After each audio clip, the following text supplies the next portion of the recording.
posted a status on Facebook, and it's about the recognition of the state of Israel by several on countries.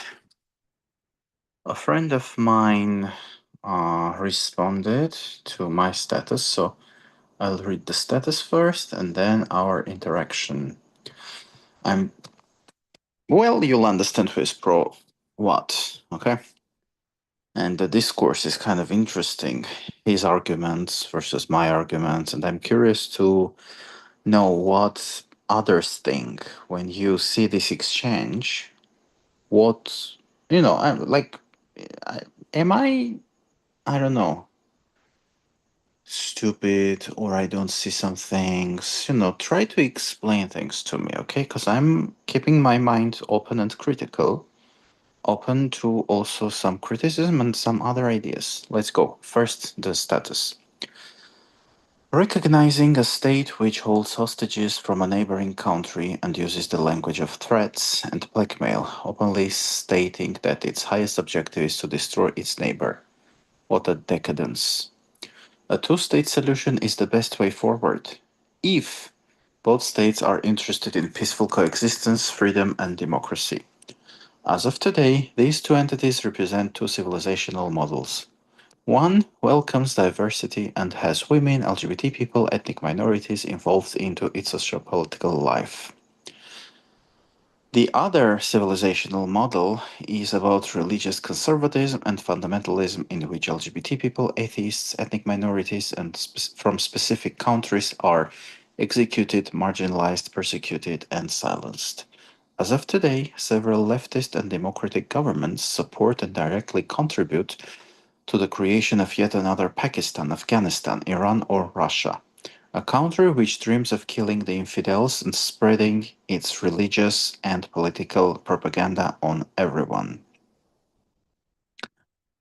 I predict the birth of yet another hellhole which will make itself famous within a few decades with its fundamentalist and conservative politics, as well as its export of terrorists. Western countries were struggling with terrorists from similar societies and countries for decades. Today, some of them add yet another hub that will be relentlessly plotting against them in all possible ways. Israel, for them, is just one little target. Just as Putin did not calm down with Georgia, Moldova, and Ukraine, similarly, the Islamist terrorist states will never be happy with the destruction of only Israel. Pleasing terrorists and warmongers is a bad idea. They never get satisfied. Talk insanity. And then my friend Kelly replied, Sevak, you're an intelligent person. Stop embarrassing yourself, please. And then my answer to that was, darling, I think the same of LGBT people and women supporting a state where both the government and the society want them tormented and dead. You're embarrassing yourself supporting yet another terrorist, conservative, ultra-religious state. Now please explain me how am I embarrassing myself here? Kelly didn't reply for more than a day, so I just said so, no answer, to which she replied today, we are not supporting any oppressive systems, especially the one that's actively committing a genocide. People should not be mass murdered, regardless of whether their government is homophobic or not. I don't expect you to understand this. I hope you do. My reply to Kelly is as follows. Wow, speaking like a mystic, especially the last two sentences which contradict each other. E.g., you don't expect me to understand, but you hope I will. There is more controversy in your small comment, actually. You claim that you do not support any oppressive systems. And yet you support Palestine, where LGBT people, women, atheists, political opposition are not simply oppressed, but actively persecuted and often executed. And it's not just the political system that oppresses and persecutes them, it is also the religion and the society. Oppression and murder are regularly initiated and carried out by family members in societies like the Palestinian one. Thus, you're totally contradicting yourself. Do you do this consciously, or you don't see how contradictory and fake your support for an oppressive state is? Do you see that you're illogical so far? Lastly, have you noticed how your comment started with we? This is often done by collectivists and cultists. Is your group identity cluttering your judgment as an intelligent individual, which I think you are, dear? Do you subconsciously try to appeal to the power of the numbers and masses just as fanatics do? If Kelly responds, let's see how this goes. Often, or from time to time, I come across left wing people who first start a conversation with me and then retract and often remove their commentaries, and everything is lost. So I'm turning this into a video because I also want to keep this conversation, conserve it in a video format.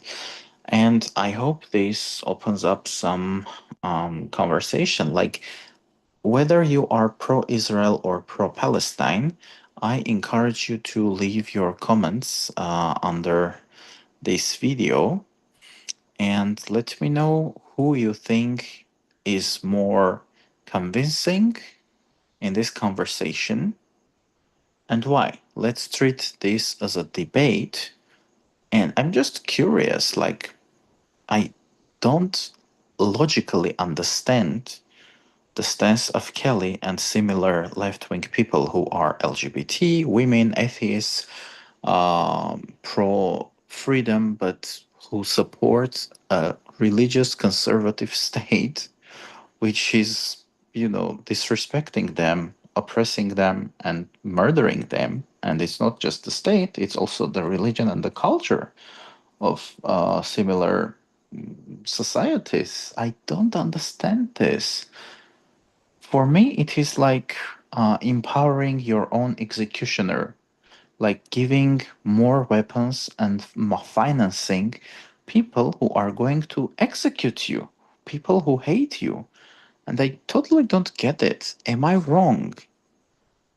Please help me understand because I can't grasp this illogical phenomenon, like oppressed groups supporting oppressors and contributing to the creation of yet another oppressive and conservative state with Hamas. Even without Hamas, it's ingrained in their religion, in their society. There are news like, here's an example. Um, Palestinian refugee. Oh, not even refugee. Asylum seeker beheaded. See, Ahmad Abu Murkiya. This guy, Ahmad Abu, was beheaded in West Bank, which is Palestine, in the city of Hebron. And this city is known for its bloody history. Actually, Jews were also murdered in this city decades before even the birth of the State of Israel. So he was a gay man, this guy, who fled to Israel and sought asylum there. But then his fellow Palestinians kidnapped him from Palestine and murdered him in West Bank for being gay. And this happened in 2022, just a few years ago, 3 years ago. And this is just one story which is known. How many stories like these are not known? How many people are murdered and then their murder is presented as suicide or stuff like that? Yeah. Just as it is always done in oppressive societies and states like Palestine, like Russia, etc. So I don't understand how people support places like this and how they empower their own executioners. Like I'm kind of lost. This is so crazy. This is so crazy to me. So yeah, I think that's it. I'm open to conversation and debate. If you are pro-Palestinian and if you think you have arguments which you can present, I would be happy to host you like on YouTube or even better, like something like TikTok where we are. Oh, on YouTube, we can do that too, actually. Yes, we can go live together. There is a function like that. So just let me know your YouTube mm, username, and I just require you to be respectful, like we should respect each other. And when one person speaks, the other should not interrupt the speaker. Okay. So we can have a formal debate, like with timer, each side getting, let's say, 3 minutes to present their point of view and then asking questions to each other. And then again, each side will have 3 minutes to respond, to sum up. And then, yeah, I like this type of formal debate. And then, like, people can vote on it and we can have some conversation again in the comment section. So, if you know of a pro Palestinian person who might be interested in a live debate, do let me know. Send them this video. It would be very interesting for me.